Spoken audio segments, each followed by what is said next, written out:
Ja, vi har lavet en prøveeksamen om gruppepsykologi.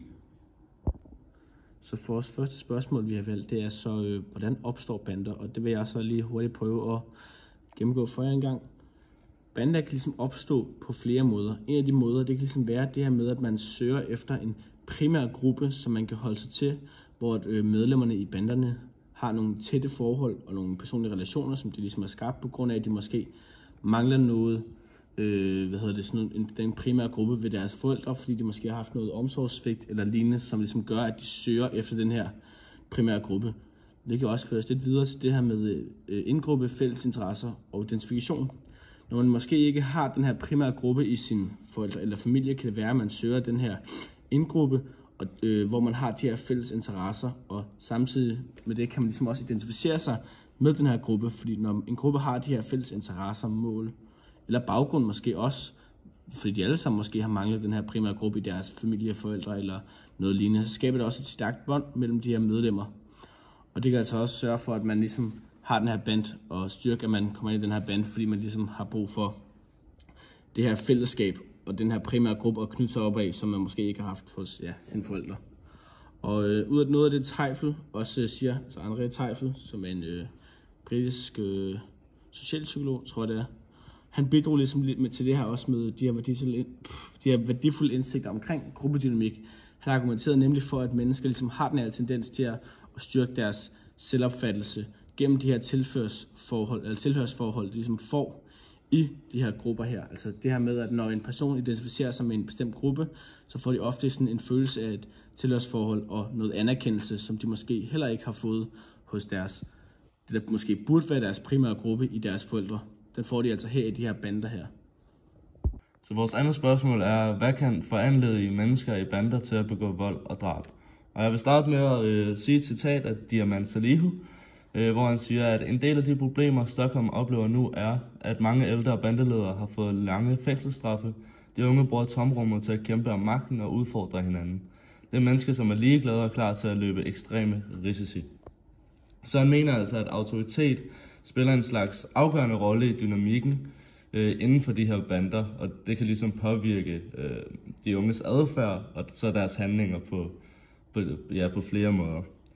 Han siger altså, at når de her ældre bandeledere de ligesom er blevet fængslet, så bruger de unge ligesom det her tomrum til at kæmpe om magten, og så udfordre hinanden til ligesom at opnå en større dominans inden for banden og inden for gruppen.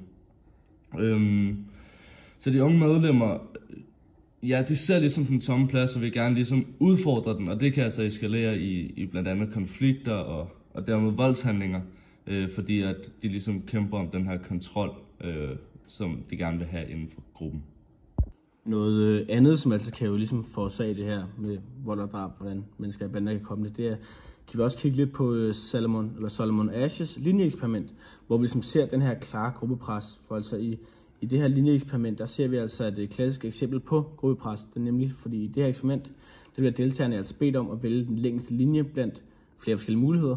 Og selvom svaret måske virker indlysende, så bliver man altså påvirket af gruppepres og gruppens deltagers evne til at vælge det forkerte, da det er et eksperiment. Så der ser vi jo et tydeligt tegn på, hvordan gruppepres kan påvirke ens handlinger, selvom man måske godt ved, at det er forkert, så kan man måske godt ende med at gøre det alligevel.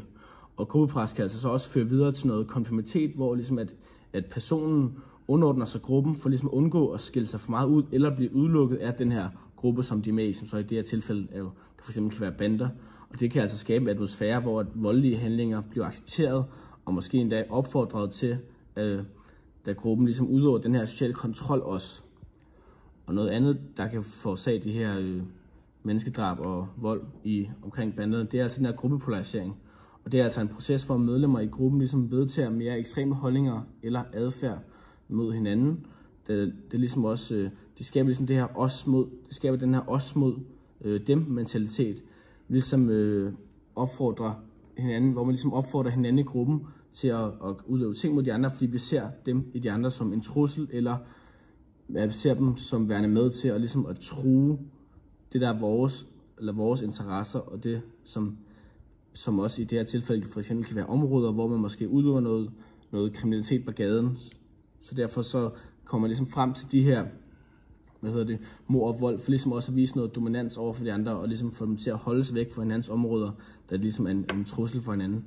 Og det vil så også komme lidt videre på Teufels minimaleksperiment, ligesom viser, hvordan at tilfældigt tildelte grupper ligesom kan føre til diskrimination mod andre grupper, hvilket ligesom også demonstrerer, hvordan selv den mindste gruppeidentitet skal forstærkes, for ligesom at retfærdiggøre forskelsbehandling eller voldelige handlinger mod andre grupper. Inden for hvad der kan foranlede mennesker i bander til at begå vold og drab, der er også hævn og retfærdiggørelse. Og der har vi et citat, der siger, det er ikke bevist, men noget taler for, at Dumle blev dræbt af ren og skær hævn. Så ja, som jeg sagde før, så spiller hævn altså en stor rolle inden for bandekonflikter. Og når medlemmer af en specifik bande føler sig ligesom truet, så kan de søge hævn som en form for retfærdighed eller en genoprettelse af deres egne ære. Og det kan altså eskalere de her voldelige handlinger, som vi har set blandt andet i København et par gange efterhånden.